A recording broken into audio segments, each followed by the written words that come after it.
अस्सलाम वालेकुम dear cadets. I am Abdul Rahman from cadet college Fatehjang. और आज कोई भी लेक्चर स्टार्ट करने से पहले मैं आपको बताता चलूँ, आपके लिए दो बड़े इंपॉर्टेंट नोटिस लेके आया हूँ। सबसे पहली चीज़, जो असाइनमेंट आपको दी जाती है किसी भी लेक्चर के एंड पे, कोई भी होमवर्क दिया जाता है, वो अगर आप सबमिट नहीं कराते गूगल क्लासरूम में तो आपको एब्सेंट मार्क किया जाएगा, प्रेजेंट मार्क नहीं किया जाएगा। तो पहली चीज़ कि जो भी आपको होमवर्क दिया जाए, जो भी असाइनमेंट दी जाए, वो आप साथ साथ कंप्लीट किया करें और डेडलाइन से पहले आप गूगल क्लासरूम के अंदर सबमिट कराया करें। गूगल क्लासरूम के अंदर असाइनमेंट सबमिट कराने के लिए वीडियो अपलोड कर दी गई है ऑलरेडी क्लासेस के अंदर, आप वो देख सकते हैं अगर आपको तरीका नहीं पता।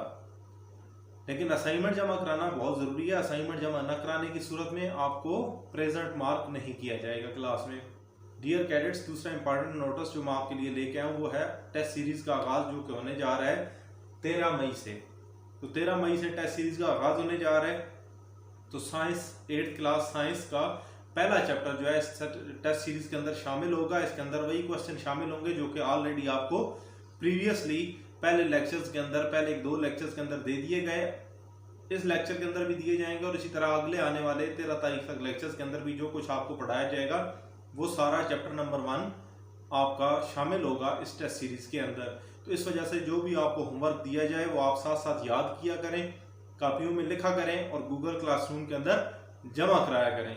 डियर कैडेट्स, हमारा आज का जो टॉपिक है वो है काइनेटिक एनर्जी, और काइनेटिक एनर्जी के साथ साथ radiated energy, sound energy, thermal energy और electrical energy.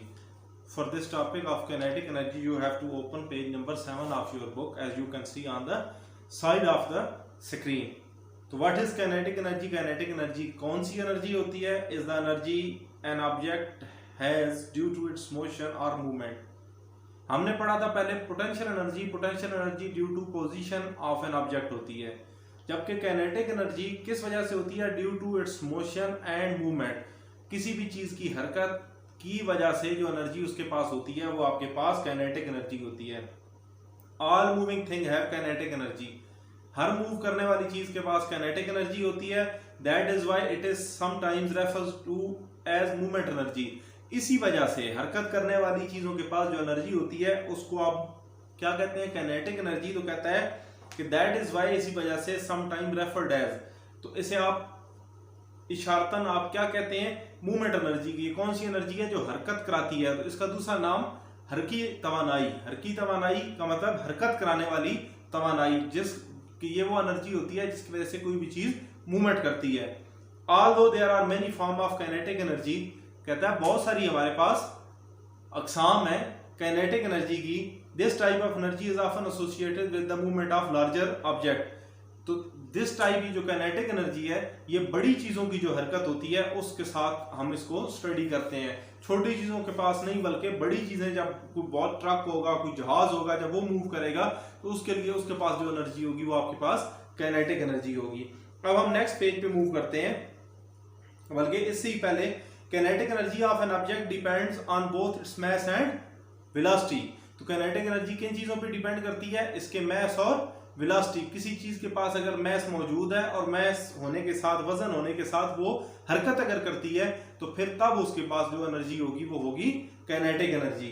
For example, aeroplane has a large amount of kinetic energy. तो एक जहाज के पास जो काइनेटिक एनर्जी होती है वो बहुत ज्यादा मिकदार में होती है। व्हेन इट इज फ्लाइंग, जब ये उड़ रहा होता है, because of its large mass and high velocity, तो उसका वजन भी बहुत ज्यादा होता है और उसकी रफ्तार भी बहुत ज्यादा होती है। तो इस वजह से किसी भी जहाज के पास जो एनर्जी होगी वो कौन सी होगी? काइनेटिक एनर्जी, और बहुत ज्यादा मिकदार में होगी। जबकि on the other hand a flying insect has only a small amount of kinetic energy. जबकि एक छोटा सा कीड़ा अगर हो तो उसके पास जो एनर्जी होगी वो बहुत कम होगी। क्यों? क्योंकि उसका मास भी कम होता है और उसकी रफ्तार भी उड़ने की कम होती है। तो काइनेटिक एनर्जी दो चीजों पे डिपेंड करती है, दो चीजों पे इंहसार करती है। एक आपके पास वजन और दूसरा आपके पास रफ्तार। दोनों में से एक चीज भी कम होगी तो काइनेटिक एनर्जी की मिकदार क्या हो जाती? कम हो जाती है। उसके बाद हमारे पास डायग्राम बनी हुई है। डायग्राम के बाद a car travelling along a road has kinetic energy. कोई भी कार रोड पे चल रही है तो उसके पास भी एनर्जी कौन सी होगी? काइनेटिक। इसी तरह ट्रक जो कि रोड पे चलता है किसी रफ्तार के साथ तो उसके पास भी आपके पास एनर्जी होती है। लेकिन the truck has more kinetic energy than car because it mass is greater. जबकि ट्रक की जो काइनेटिक एनर्जी है वो ज्यादा होती है कार से। किस वजह से? क्योंकि ट्रक का वजन जो है वो ज्यादा होता है। अब हम मूव करते हैं जो हमारे पास नेक्स्ट पेज है, तो नेक्स्ट पेज पे आपके पास जो एनर्जी की टाइप आती है वो है radiated energy. Radiated energy is the energy carried as moving electromagnetic waves. ये आपके पास शुआएं होती हैं। कौन सी शुआएं? इलेक्ट्रोमैग्नेटिक। दो वर्ड्स हैं, एक आपके पास है इलेक्ट्रो, दूसरा मैग्नेटिक। तो दो चीजों से मिलके, इलेक्ट्रिसिटी और मैग्नेटिज्म से मिलके जो आपके पास वेव्स बनती हैं, अगर एक आपके पास वेव है इलेक्ट्रिसिटी की तो उसके साथ ओवरलैप हो रही है मैग्नेटिक, तो ये दोनों जब आपस में मिल जाती हैं तो आपके पास जो वेव बनती है वो इलेक्ट्रोमैग्नेटिक वेव होती है। तो रेडिएटेड एनर्जी कौन सी होती है? ये आपके पास इलेक्ट्रोमैग्नेटिक वेव्स के पास होती है। These wave can carry energy through space. Electromagnetic wave के अंदर ये खासियत होती है कि ये खला के अंदर भी सफर कर सकती हैं। तो ये कौन सी आपके पास? दीज वेव, ये शुआएं कैन कैरी, ये लहरें क्या कर सकती हैं? कैन कैरी, लेके जा सकती हैं एनर्जी थ्रू स्पेस, खला के अंदर भी एनर्जी को लेके सफर कर सकती हैं। तो इलेक्ट्रोमैग्नेटिक वेव स्पेस के अंदर भी चल सकती हैं, मूव कर सकती हैं। द सन रेडिएट लाइट्स, सूरज निकालता है, खारिज करता है क्या? लाइट, रोशनी। Transmitter radiate radio wave. अब जो ट्रांसमीटर लगे होते हैं रेडियो स्टेशन के बहुत बड़े बड़े, जहां से नशरियात खारिज होती हैं, वो भी क्या करते हैं? वो भी यही एनर्जी, इलेक्ट्रोमैग्नेटिक वेव्स वाली एनर्जी खारिज करते हैं। Antenna also called aerial for telecommunication. और ये किसके जरिए खारिज करते हैं? एरियल, जो आपके पास एंटीनास मौजूद होते हैं बहुत बड़े बड़े, उधर से। Light and radio wave both travel as electromagnetic wave which carry energy. तो रोशनी और रेडियो वेव्स ये आपके पास इलेक्ट्रोमैग्नेटिक वेव्स की शक्ल में ही ट्रेवल करते हैं। तो आज हमने पहले पढ़ा काइनेटिक एनर्जी, ये मूवमेंट की वजह से होता है, और मूवमेंट की वजह से आपके पास एक और एनर्जी होती है जो रेडिएटेड होती है। रेडिएटेड कौन सी होती है? इलेक्ट्रोमैग्नेटिक वेव्स होती हैं। उसके बाद आपके पास आ जाता है sound wave. Sound wave is a form of energy. ये आपके पास एनर्जी की वो फॉर्म है एसोसिएटेड विद वाइब्रेशंस। जब कोई भी चीज थरथराती है, मैं बोल रहा हूं, आप सुन रहे हैं, तो मेरी आवाज आप तक कैसे पहुंच रही है कि आपके ईयर ड्रम जो है वो वाइब्रेट करते हैं। जब मेरी आवाज की जो वेव्स हैं वो आपके ईयर ड्रम के साथ टकराती हैं तो ईयर ड्रम क्या करता है? वाइब्रेट करता है। तो sound wave are produced due to the vibration. तो साउंड वेव आपके पास पैदा होती हैं वाइब्रेशन, थरथराहट की वजह से।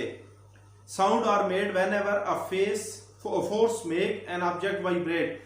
साउंड आर मेड, आवाज पैदा होती है, व्हेनेवर, जब कभी, अ फोर्स, कोई भी कुव्वत लगे, और वो कुव्वत क्या करे? ऑब्जेक्ट को वाइब्रेट करा दे, थरथराए।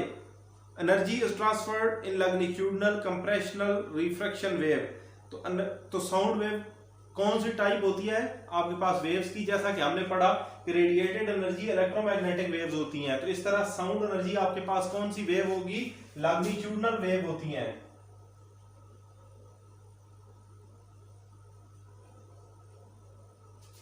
तो लैग्निट्यूडनल वेव्स कौन सी एनर्जी आपके पास होती है? Sound waves. Any vibrating object is a source of sound wave. कोई चीज भी अगर वाइब्रेट करना शुरू कर दे तो वो साउंड पैदा करने की अहलियत रखती है। डियर कैडेट्स, उसके बाद हमारे पास जो टॉपिक आता है वो है थर्मल एनर्जी। वर्ड थर्म का मतलब होता है हीट, हरारत।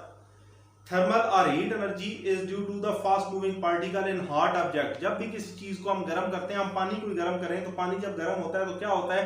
पानी के मॉलिक्यूल्स जो है वो तेजी से मूव करना शुरू कर देते हैं। तो जो थर्मल एनर्जी है ये कब आपके पास ट्रेवल करती है, कब पैदा होती है?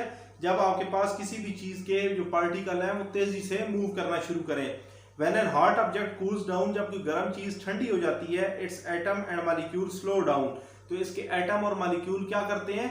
स्लो मूव करना शुरू करते हैं। एंड लूज एनर्जी, और वो अपनी एनर्जी जाया कर देते हैं टू इट्स सराउंडिंग, आसपास। तो गर्म चीज के मॉलिक्यूल बहुत तेज मूव करते हैं, तो ठंडी चीज के मॉलिक्यूल बहुत आराम से मूव करते हैं। तो थर्मल एनर्जी कैसे पैदा होती है? Due to the fast moving particle. तो इसके लिए जो पार्टिकल आपको चाहिए होते हैं वो फास्ट मूविंग, तेजी से मूव करने वाले पार्टिकल। और उसके बाद आपके पास आ जाती है हमारे पास आखिरी टाइप जो है वो है electrical energy. In electrical circuit a current is the flow of negatively charge electron. तो इलेक्ट्रिक एनर्जी का दूसरा नाम क्या होता है? Motion of electron. Electrical energy क्या कहता है? इन इलेक्ट्रिक सर्किट, कोई भी बिजली का जो सर्किट होता है, अ करंट इज फ्लो, तो उसके अंदर जो करंट का फ्लो होता है उसे आप क्या कहते हैं? Negatively charge electron. तो वो इलेक्ट्रॉन की वजह से होता है। तो इलेक्ट्रॉन के ऊपर कौन सा चार्ज होता है? नेगेटिव। दो किस्म के आपके पास चार्जेस होते हैं, एक पॉजिटिव और एक नेगेटिव। तो positive charges proton, negative charges electron कहलाते हैं। तो नेगेटिव चार्जेस जब मूव करते हैं तो आपके पास क्या होता है? इलेक्ट्रिकल एनर्जी ट्रांसफर होती है। Moving electron can transfer energy from a battery to the main to any electrical device such as light bulb.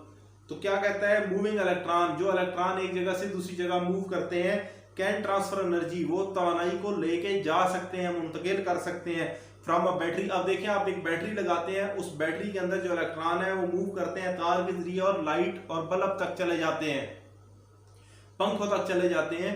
तो इलेक्ट्रॉन्स क्या करते हैं? मूव कर सकते हैं किसी भी बैटरी से किसी भी इलेक्ट्रिकल डिवाइस के अंदर, किसी भी बिजली से चलने वाले आले के अंदर जा सकते हैं, सच एज लाइट बल्ब। तो इसने बिजली के बल्ब की मिसाल दी, आप पंखे की मिसाल ले सकते हैं, आप रेफ्रिजरेटर की मिसाल ले सकते हैं, आप किसी भी बिजली से चलने वाली चीज की मिसाल ले सकते हैं।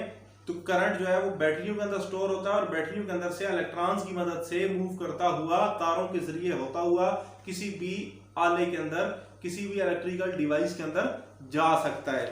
तो ये आपके पास हो गई इलेक्ट्रिकल एनर्जी। तो डियर कैडेट्स, आज के लिए बस इतना ही।